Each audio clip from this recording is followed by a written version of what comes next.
అందరికీ నమస్తే అండి. ప్రధానమంత్రి నరేంద్ర మోదీ గారు ముఖ్యమంత్రి చంద్రబాబు గారితో 1:10 పాటు భేటీ అయ్యారు. హైదరాబాద్లోని చంద్రబాబు గారి నివాసానికి వెళ్లి గంట సేపు పైగా చర్చించారు. అంతకుముందు డిప్యూటీ సీఎం పవన్ కళ్యాణ్ గారి ఇంటికి కూడా వెళ్లారు. అక్కడ కూడా దాదాపుగా ఒక అరగంట పాటు చర్చించారు. సో ఎందుకు సాధారణంగా నరేంద్ర మోదీ గారు ప్రధానమంత్రి అయిన తర్వాత ఏ రాష్ట్ర పర్యటనలో కూడా సాక్షాత్తు బీజేపీ ముఖ్యమంత్రులున్న ఎన్డీఏ పాలిత ముఖ్యమంత్రులు ఉన్నప్పటికీ వాళ్ళ ఇళ్లకు ఎప్పుడూ వెళ్ళలేదు. సరే, పవన్ కళ్యాణ్ గారి ఇంటికి వెళ్లారు అంటే పవన్ కళ్యాణ్ గారు ఒక శస్త్రచికిత్స చేయించుకున్నారు కాబట్టి, ఆయన ఆరోగ్యం బాగాలేదు కాబట్టి ఆయన పరామర్శించడానికి వెళ్లారు అనుకుందాం కదా. కానీ చంద్రబాబు గారి ఇంటికి ఎందుకు వెళ్లారు?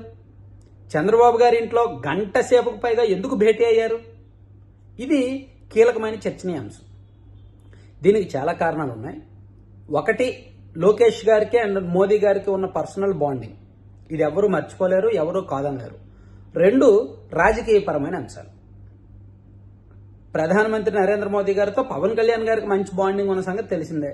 సో పవన్ కళ్యాణ్ గారు అది సబ్జెక్టు. పరామర్శకు వెళ్లారు, గడిపారు, పిల్లలతో గడిపారు, కుటుంబ సభ్యులతో గడిపారు, అందరితో మాట్లాడారు, వచ్చారు. చంద్రబాబు గారి ఇంటికి వెళ్లి 1:10. ఇక్కడ లోకేష్ గారికి ప్రధానమంత్రి మోదీ గారికి ఫస్ట్ వాళ్ళిద్దరూ కూడా దాదాపుగా 8 నెలల కిందట లోకేష్ గారు ప్రధానమంత్రి గారిని వారి నివాసంలో ఢిల్లీలో కలిశారు. అక్కడ జస్ట్ ఒక అరగంట పాటు అనుకున్న మీటింగ్ కాస్త 3:30 గంటలు భేటీ అయ్యారు. ఆ 3:30 గంటల్లో అనేక అంశాలు చర్చించారు. ఈ చర్చ సందర్భంగా, ఈ ముఖాముఖి సందర్భంగా దాదాపుగా లోకేష్ గారి వ్యక్తిత్వం ఏమిటి, ఆయన ఆలోచన సరళ ఏమిటి, ఆయన రాజకీయ ఆశయాలు ఏమిటి, అసలు ఆయన టాస్క్ అంటే పొలిటికల్ టాస్క్స్ ఏ విధంగా ప్లాన్ చేస్తారు, సో ఆయన వ్యవహార శైలి ఏమిటి, ఇదంతా కూడా నరేంద్ర మోదీ గారు గమనించారు, అబ్జర్వ్ చేశారు. అండ్ నరేంద్ర మోదీ గారు వ్యక్తిత్వం అండ్ అంటే ఆయన వ్యక్తిత్వం మీద కూడా లోకేష్ గారికి ఒక ఐడియా వచ్చింది. సో అంటే ఇద్దరు కూడా ఒకరినొకరు పూర్తిగా పర్సనాలిటీ స్టడీ చేసుకున్నారన్నమాట. ఇందులో లోకేష్ గారు మోదీ గారికి బాగా కనెక్ట్ అయ్యారు. కాబట్టి ఈ రిలేషన్లో భాగంగా హైదరాబాద్ వచ్చినప్పుడు మీ ఇంటికి వస్తానని చెప్పడం, సో అలా హైదరాబాద్ వచ్చినప్పుడు వెళ్ళారు.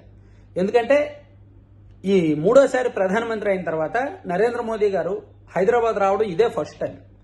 సో అలా కేంద్రంలో ఎన్డీఏ ప్రభుత్వం అధికారంలో ఉండడంలో టీడీపీ పాత్ర కీలకం కాబట్టి, సో ఆయన 3వసారి ప్రధానమంత్రి అవడంలో టీడీపీ ఎంపీల పాత్ర కీలకం కాబట్టి, సో గతంతో పోలిస్తే ఇప్పుడు టీడీపీ కేంద్రంలో కీలక పాత్ర పోషిస్తుంది కాబట్టి ఇప్పుడు వచ్చారు. అండ్ లోకేష్ గారికి ఇచ్చిన మాట ప్రకారం వచ్చారు.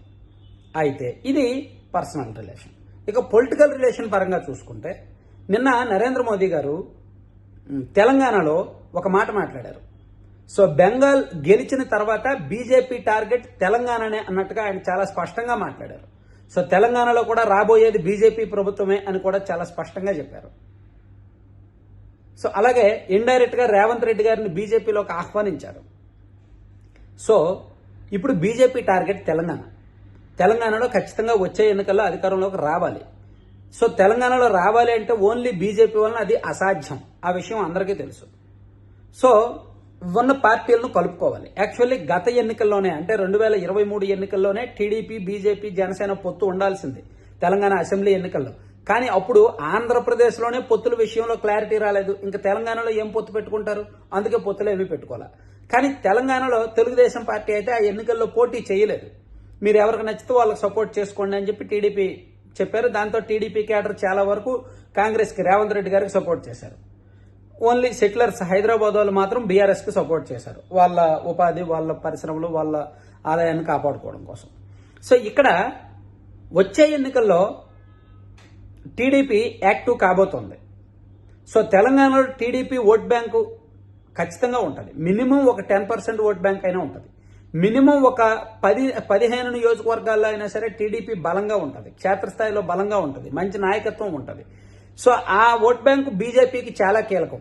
అలాగే జనసేన పార్టీకి ఉన్న ఓట్ బ్యాంకు, పవన్ కళ్యాణ్ గారి అభిమానులు కూడా ఆ సెక్షన్ ఆఫ్ ఓట్స్ కూడా బీజేపీకి చాలా కీలకం. ఒకవేళ వచ్చే ఎన్నికల్లో బీజేపీ, బీఆర్ఎస్ పొత్తు పెట్టుకుంటే ఓకే. పొత్తు పెట్టుకోని పక్షంలో బీజేపీ టీడీపీ అండ్ జనసేనను కలుపుకొని వెళ్లే ఆలోచనలో ఉంది. ఈవెన్ జీహెచ్ఎంసీ ఎన్నికల్లో కూడా 3 కలిసి పోటీ చేసినా ఆశ్చర్యపోకర్లా. ఇప్పుడు బీజేపీ పెద్ద టార్గెట్ అంతా కూడా సౌత్ ఇండియాలో కాంగ్రెస్ పార్టీని కొట్టడమే. సౌత్లో కాంగ్రెస్ పార్టీ తెలంగాణలో అధికారంలో ఉంది, కర్ణాటకలో అధికారంలో ఉంది, అండ్ తమిళనాడులో కూడా టీవీకేతో కలిపి అధికారంలోకి వచ్చింది. సో ఇక్కడ దెబ్బ కొట్టాలి అంటే కర్ణాటక అండ్ తెలంగాణలో ఓడించాలి. కర్ణాటకలో ఓడించడం పెద్ద కష్టమేమీ కాదు. కర్ణాటకలో బీజేపీ సంస్థాగతంగానే బలంగానే ఉంది, గతంలో అనేక సార్లు అధికారంలోకి వచ్చింది, మంచి నాయకత్వం ఉంది. కానీ తెలంగాణలో బీజేపీకి స్థిరమైన నాయకత్వం లేదు అండ్ పూర్తి స్థాయిలో అన్ని నియోజకవర్గాల్లో అభ్యర్థులు లేరు, అంత బలం లేదు. అందుకని వేరే పార్టీలను కలుపుకోవాల్సిన పరిస్థితి. సో ఈ క్రమంలోనే తెలంగాణ పొలిటికల్ రూట్ మ్యాప్ చర్చించడానికి చంద్రబాబు గారితో అంతసేపు మాట్లాడినట్టుగా చెప్తున్నారనమాట. సో చంద్రబాబు గారితో భేటీలో మెయిన్ తెలంగాణ ఎన్నికల రూట్ మ్యాప్ చర్చించడం మీదే ఎక్కువగా మాట్లాడారు. మళ్ళీ ఒక 4-5 నెలల తర్వాత ఈ అంశం మీద, తెలంగాణ ఎన్నికల అంశం మీద మరోసారి భేటీ కాబోతున్నారు అనేది ఒక విశ్వసనీయ సమాచారం. Thank you.